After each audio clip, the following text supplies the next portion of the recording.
L'histoire du peuple hébreu est bien connue. Ils sont libérés d'Égypte où ils étaient esclaves. Ils ont ensuite des aventures dans le désert, longues, difficiles, et enfin, ils arrivent dans la terre promise. Alors, ce parcours est relu en particulier dans l'Évangile d'une manière spirituelle, c'est-à-dire que nous ne sommes pas libérés de l'Égypte, des Égyptiens, de l'esclavage, mais nous sommes libérés par Jésus-Christ de l'esclavage du péché, de tout ce qui est négatif, de tout ce qui trouble notre vie, et nous sommes menés par la parole de Dieu, par l'Esprit Saint, nous sommes menés dans le chemin de notre vie, et pour arriver à entrer dès maintenant dans la vie éternelle, c'est-à-dire dans une façon d'être avec Dieu, avec les autres, qui soit une façon d'être véritable. Alors je vais vous lire aujourd'hui le récit dans le livre de Josué, le récit de l'arrivée du peuple hébreu en terre promise. Alors en fait, Moïse s'est arrêté malheureusement à la porte de cette terre promise et c'est avec Josué qu'ils vont entrer dans ce pays qui leur avait été promis, pays d'abondance, pays où ils sont avec Dieu. Au livre donc de Josué, au chapitre 5, à partir du verset 10. Les Israélites campèrent à Gilgal, donc de l'autre côté du Jourdain, et ils célébrèrent la Pâque le 14e jour du mois, au soir, dans les plaines de Jéricho. Ils mangèrent alors pour la première fois des productions du pays, des pains et du grain rôti. Le lendemain de la Pâque, en ce jour même, la manne, qui était la nourriture que Dieu leur donnait dans le désert pour avancer, cessa. Et elle cessa dès qu'ils commencèrent à manger les productions du pays de Canaan. Il n'y eut plus de manne et ils mangèrent alors des produits du pays de Canaan depuis cette année-là. Comme Josué se trouvait à Jéricho, il leva les yeux et regarda, voici qu'un homme se tenait en face de lui, son épée à la main. Josué marcha vers lui et lui dit, « Es-tu pour nous ou es-tu un de nos ennemis ?» L'homme lui répondit, « Non, mais je suis le chef de l'armée de l'Éternel. J'arrive maintenant. » Josué alors tomba le visage contre terre, il se prosterna et lui dit, « Qu'est-ce que mon Seigneur dit à son serviteur ?» Alors le chef de l'armée de l'Éternel Dieu dit à Josué, « Ôte les sandales de tes pieds, car l'endroit où tu te trouves est un endroit saint. » Et Josué fit ainsi. Jéricho était une ville qui était barrée et barricadée à cause des Israélites qui arrivaient. Personne ne sortait et personne n'entrait dans la ville. L'Éternel dit à Josué, « Regarde, je livre entre tes mains Jéricho et son roi et tous les vaillants guerriers qui y sont. Voilà comment vous allez faire. Vous ferez le tour de la ville, tous les hommes de guerre, vous tournerez autour de la ville une fois, et tu feras ainsi pendant 6 jours.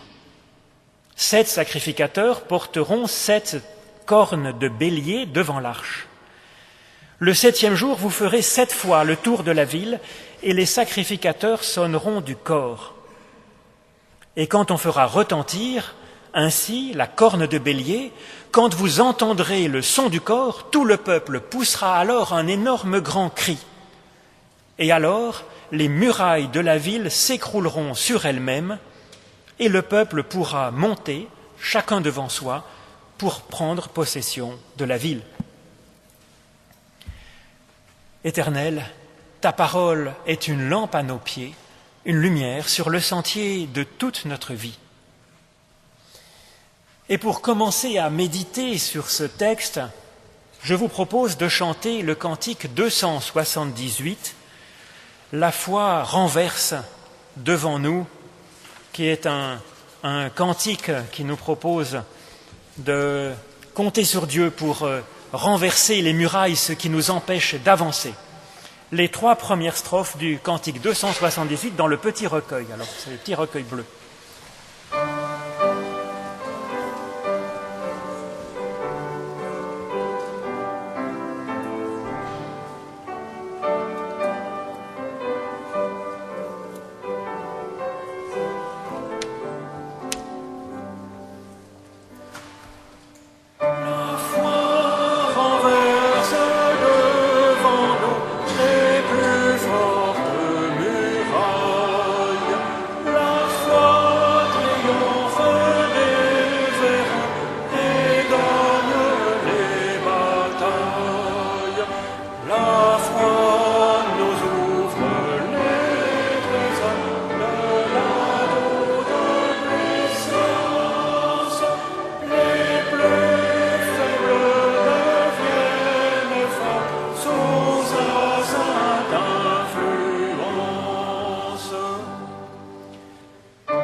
Nous prions Dieu.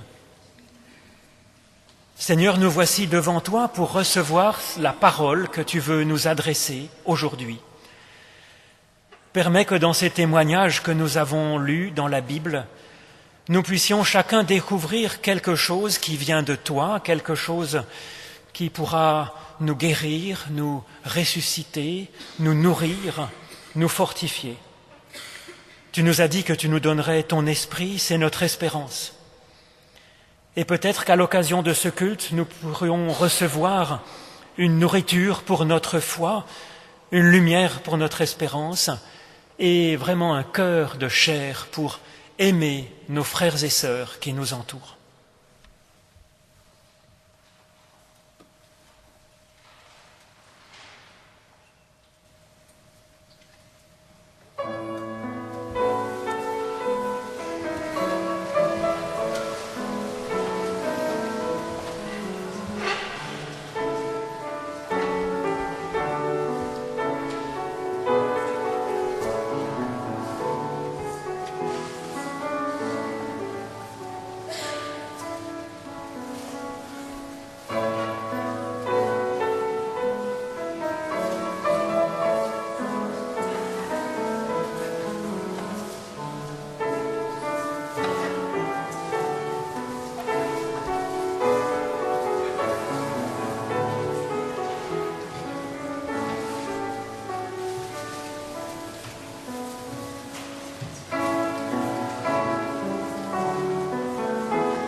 Ceux qui sont en collège, en fait, donc à partir de la 6e, 5e, 4e, peuvent rester pour la suite du culte ici même.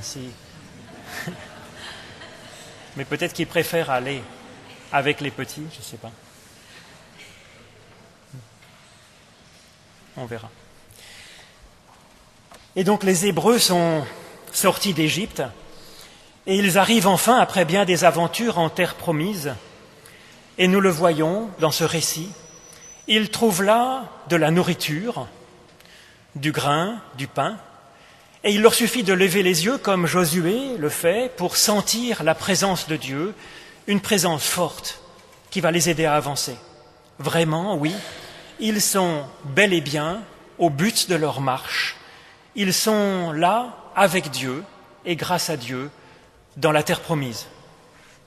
Mais alors comment se fait-il qu'aussitôt arrivé, le peuple se trouve confronté à une terrible épreuve ? Eh bien, c'est que Dieu n'est pas là pour effacer toute difficulté de la vie comme s'il agissait à notre place avec des coups de baguette magique. Mais Dieu veut nous aider à surmonter et à dépasser les difficultés que nous rencontrons.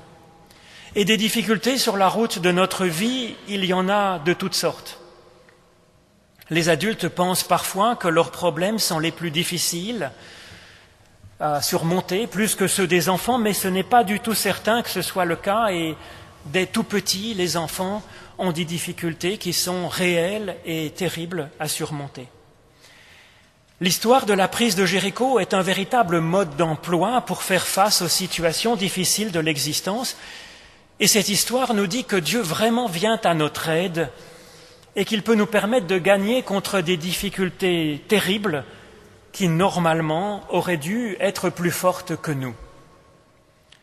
Remarquons d'abord que Dieu dit que cela va prendre 7 jours de préparation. Oui, il faut du temps. Dieu sera là pour aider, il fera des prodiges pour les rendre victorieux, mais personne ne sort facilement d'une épreuve difficile. Il faut du temps et cela demande aussi notre participation, comme on le voit dans cette histoire. Alors le récit nous dit qu'il faut 7 jours de préparation avant de prendre Jéricho. Dans la Bible, cette durée de 7 jours est bien connue, bien sûr, elle évoque le temps qu'il faut à Dieu, qui est nécessaire pour Dieu, pour créer le monde et pour créer en particulier l'être humain et le bénir, qu'il reçoive la bénédiction de Dieu à l'aube du 7e jour. Et donc ce que nous dit cette histoire de la prise de Jéricho, c'est que pour surmonter une difficulté, il nous faut vivre une sorte de création supplémentaire, une genèse, et recevoir cette bénédiction de Dieu qui nous rend capables d'avancer, de surmonter la difficulté. Et à la réflexion, c'est assez logique, si quelque chose nous pose un problème insurmontable finalement, c'est que la difficulté dépasse nos forces ou bien que la situation est si nouvelle, si troublante, que nous ne savons pas trop comment nous en sortir. Et donc oui, on ne pourra surmonter cette difficulté qu'avec un supplément de création, qu'avec un supplément d'être. Et à vrai dire, il n'y a pas de meilleur créateur que Dieu lui-même. Et donc face à un obstacle insurmontable, difficile, la première chose, ce n'est pas de changer le monde qui nous entoure, le monde extérieur, mais c'est d'abord d'arriver à se changer soi-même avec l'aide de Dieu pour être capable ensuite de transformer le monde qui nous entoure. Dans cette histoire, nous voyons que Dieu demande aux Hébreux de faire quelque chose pendant ces 7 jours. Et Dieu nous appelle, je crois ainsi, à participer à notre propre création. Et effectivement, dans ce domaine, peut-être que Dieu ne peut pas nous créer malgré nous. Nous ne sommes pas comme de l'argile entre les mains du potier que Dieu pourrait façonner, je dirais comme ça, par la violence, par la force, imposer sa forme. Nous le savons bien en éduquant les enfants, ce n'est pas comme cela que l'on peut créer un être libre, un être capable de créativité, un être capable d'aimer. Il faut qu'il y ait une participation de l'homme à sa propre création. On se dit que Dieu n'aurait qu'à faire un miracle finalement, et un miracle supplémentaire, et nous rendre assez forts, assez intelligents en un coup de baguette magique, en une seconde, en un instant, pour arriver à nous rendre capables de surmonter les épreuves, les difficultés de notre vie. Eh bien non, ce n'est pas possible. Il ne peut nous faire évoluer dans ce domaine qu'avec du temps et puis avec une certaine pratique, une certaine participation de notre être.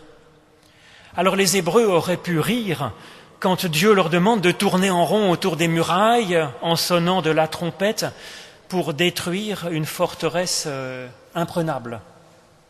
Mais ils connaissent Dieu et qu'avec lui, une toute petite action humaine un peu ridicule peut avoir des résultats absolument extraordinaires et formidables. Et donc, ils vont le faire. Ce que Dieu conseille de faire aux Hébreux n'est pas très compliqué ni très fatigant finalement. Ils ont simplement à tourner en rond autour de la muraille de Jéricho, et il semblerait que Jéricho n'était pas une ville si grande que ça, 250 mètres sur 250 mètres. Et donc c'était pas bien terrible de faire le tour une fois par jour avec leur trompette, leur chauffard, cette corne de bélier qui sonne comme un cor, même s'il faut qu'ils transportent sur leur dos le coffre d'alliance avec les tables de la loi et puis quelques autres souvenirs de l'Exode. C'est quand même pas grand-chose. Alors, ils devaient faire ça pendant 7 jours, sans perdre patience, et puis le 7e jour, crier de toute leur force, mais là encore, il y a une certaine liberté, ils peuvent crier ce qui leur passe par la tête. L'essentiel, c'est de crier comme on le sent, tous ensemble, et alors les murailles devraient s'écrouler. Alors ils auraient pu rigoler, bien sûr, devant ce conseil pour vaincre une forteresse comme Jéricho, mais ils vont le faire, et ils vont le faire le temps nécessaire pour que ça marche. Alors qu'est-ce que cela nous conseille pour nous, qu'est-ce qu'on conseille de faire face aux terribles difficultés que nous pouvons connaître dans l'existence, dans notre vie? Eh bien, je crois que cette histoire nous propose d'abord de tourner autour du problème. Jéricho est l'image d'une épreuve grave. Il est dit qu'elle était totalement fermée, que rien n'y entrait et rien n'en sortait. Eh bien oui, c'est l'impression que nous avons parfois devant certaines situations dont on pense qu'il ne peut rien sortir de bon et que nous ne voyons absolument pas comment percer le problème, comment pouvoir échanger quelque chose. Eh bien, quand nous sommes ainsi bloqués, je crois qu'il est bon d'abord de faire comme les Hébreux dans cette histoire, de reconnaître que nous sommes trop faibles pour attaquer le problème de face, et puis prendre le temps de tourner autour du problème pour le connaître, pour en voir les limites finalement, pour le circonscrire. Alors bien sûr, le risque de cette démarche est de tourner en rond sans être plus avancé, mais ici, les Hébreux ne tournent pas, j'allais dire bêtement, en rond. Ils tournent en rond, oui, autour de Jéricho, mais en portant le coffre qui contient les tables de la loi données par Moïse, et puis aussi un peu de manne, justement, qui était la nourriture dans le désert, et puis le bâton, et puis encore voilà. Donc ce qu'il nous conseille donc, c'est de faire le tour de ce qui ne va pas dans notre vie, en compagnie de la Bible, en regard de la Bible, en mettant la Bible en regard avec le problème, et de faire aussi le tour du problème avec la mémoire de ce que Dieu a fait dans le passé, pour les générations passées, le témoignage des générations passées sur les prodiges qu'ils ont pu accomplir pour être plus forts que les difficultés. Alors vous croyez que ça ne sert à rien demander à des croyants autour de vous ce que cela leur a apporté? Et effectivement, dans le témoignage que nous pouvons avoir les uns pour les autres, nous pouvons avoir cette confiance d'essayer. Car effectivement, ceux qui n'ont jamais essayé ce que ça peut donner, de lire la Bible et de la confronter avec notre existence, ne peuvent même pas imaginer ce que ça apporte finalement. Alors les Hébreux ne vont pas trouver dans la Bible une astuce toute faite pour, je ne sais pas, percer les murailles ou faire pour vaincre l'obstacle terrible. Non, la Bible n'est pas finalement tellement un réservoir de recettes toutes faites. Mais la Bible nous aide pour mieux connaître la vie en nous posant les bonnes questions. Et la Bible nous aide à faire confiance en Dieu, à nous ouvrir à l'aide de Dieu pour ce qu'il veut et ce qu'il peut nous apporter finalement. Alors dans un premier temps, les Hébreux, oui, doivent tourner autour du problème avec la Bible et se taire finalement. Ils doivent seulement écouter le son du chauffard, cette trompette faite dans une corne de bélier qui évoque la parole de Dieu. C'est le temps où nous faisons silence devant Dieu finalement pour recevoir ce qu'il cherche à nous apporter. Un supplément de force, un supplément d'intelligence, un peu plus de foi, un peu d'espérance et d'amour. Le temps que nous soyons suffisamment formés pour vaincre l'obstacle. Et alors enfin, au bout des 7 jours, au bout de ce temps de création où nous nous laissons créer dans cette, recherche personnelle, alors enfin ils ont leur mot à dire. Ils ont même ce mot à crier comme une réponse à la parole de Dieu.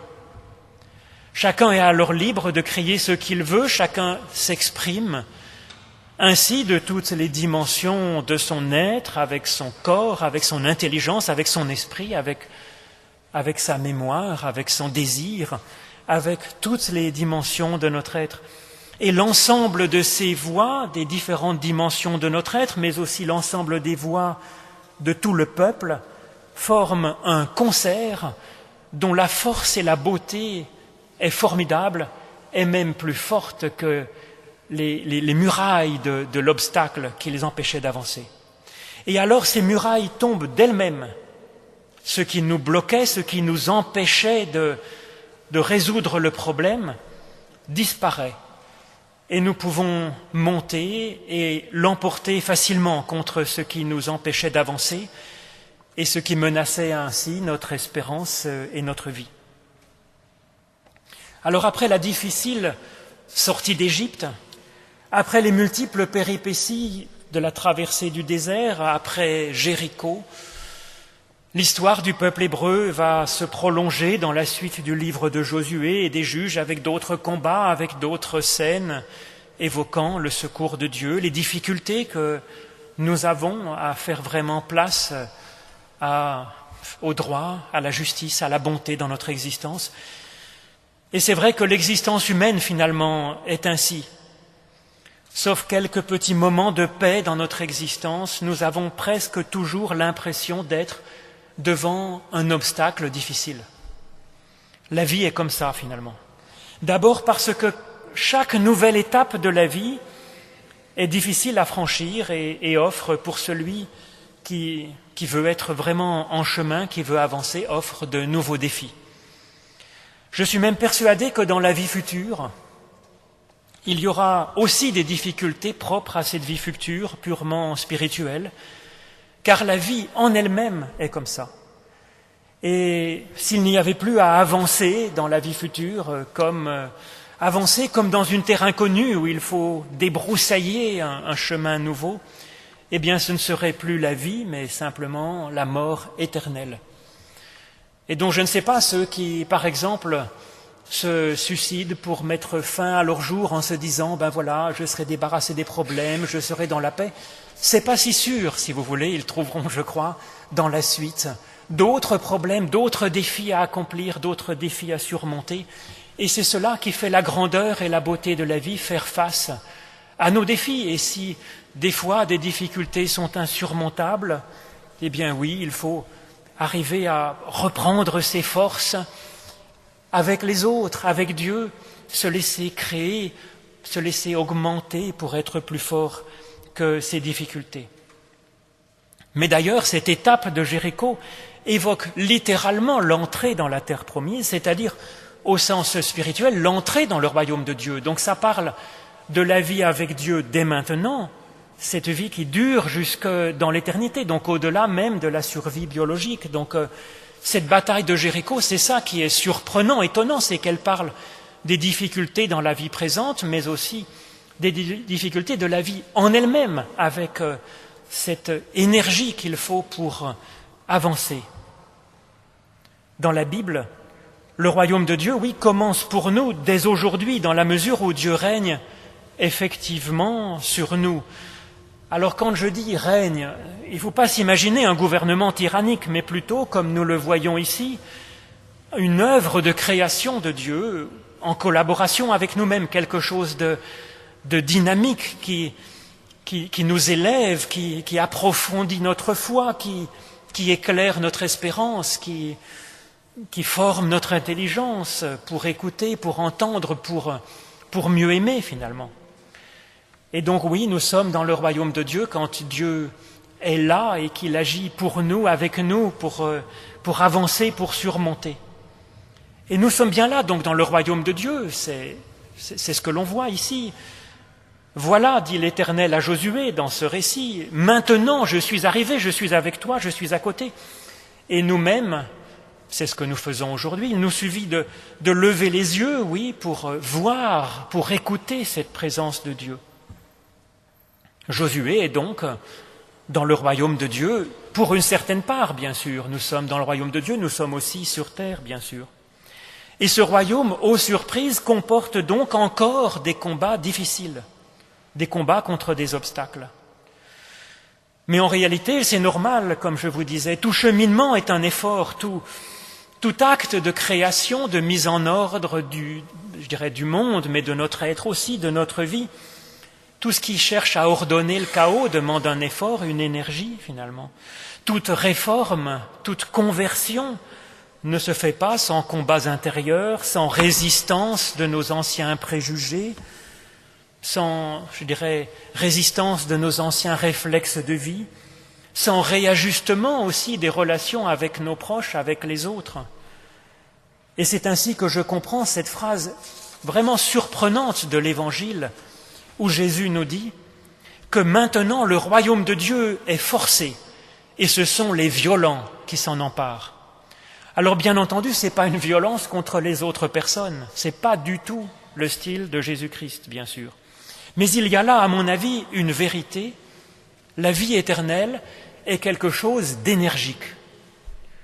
La vie éternelle, ou la vie par la foi finalement, puisqu'il s'agit de la même chose, est ainsi, dans une certaine mesure, un combat. Mais elle est aussi, et nous le voyons dans ce texte, d'abord deux choses qui nous apprêtent pour ce combat. Elle est un repas et elle est aussi un dialogue avec Dieu. Alors nous avons même le menu de ce premier repas que les Hébreux prennent dans la terre promise. Il s'agit de pain sans levain et de grains de blé grillés, passés à la poêle, je ne sais pas comment ils faisaient. La promesse était pourtant d'arriver dans la terre promise, dans un pays où coule le lait et le miel. Donc ils attendaient un menu de lait et de miel et ils ont simplement des sortes de pain azim tout sec et des grains de blé passés à la poêle. Alors où sont les gourmandises qui sont le signe réel du royaume dans lequel nous donne d'entrer? Eh bien, le lait et le miel sont dans la présence de Dieu, en fait. Car le lait, c'est ce qu'on donne au bébé. Et effectivement, Dieu est connu dans la Bible comme un père, bien sûr. C'est rappelé souvent dans l'Évangile, mais aussi comme une mère pleine de tendresse, qui nous aime, qui nous fait naître et qui nous allaite comme une mère allaite son enfant bien-aimé. Et c'est bien ainsi que nous sommes dans le royaume de Dieu, c'est par la grâce de Dieu, par la tendresse de Dieu. Oui, nous sommes faibles et petits, nous butons contre 1000 obstacles, mais une mère n'en veut pas à son bébé d'être petit. Elle lui donnera du lait jusqu'à ce qu'il grandisse un peu, et à travers cette image donc du lait qui est promis dans le royaume de Dieu, c'est l'idée que nous sommes reçus comme un bébé qui est fait pour être allaité par la tendresse de Dieu et pour grandir. Et le miel, évidemment, le miel est produit par des abeilles, c'est un secret pour personne. Eh bien, pour savourer justement ce miel du royaume de Dieu, il faut savoir qu'il y a un jeu de mots qui est évident en hébreu, mais nettement moins en fait en français, entre le mot abeille et le mot parole, qui sont en fait de la même racine en hébreu. Et donc le miel est ainsi la nourriture délicieuse et fortifiante qui est produite par la parole, en l'occurrence par le dialogue entre Josué et l'Éternel, l'Éternel, la présence de l'Éternel qui est personnifiée là dans cet ange qui tient une épée à la main, qui est encore là une figure de la parole, bien sûr. Puis, dans le dialogue entre la Bible et notre propre vie aussi, et puis dialogue enfin entre la parole de Dieu qui évoque le shofar, qui est évoqué par le shofar, qui forme lentement l'homme dans ce dialogue intérieur, mais aussi ce dialogue entre les Hébreux eux-mêmes qui partagent le pain, qui dialoguent, qui discutent, qui débattent autour de la Bible. Oui, le miel qui est produit par cette dynamique de la parole partagée, de la parole reçue, de la parole donnée, et finalement, c'est encore une parole, c'est la voix des Hébreux qui s'exprime enfin, qui emporte la victoire sur la mort. Merci, ô notre Dieu, pour ta tendresse et pour ta force. Merci pour ce banquet gastronomique que tu nous offres. Merci pour cette telle abondance que tu offres pour chacun de nous. Amen.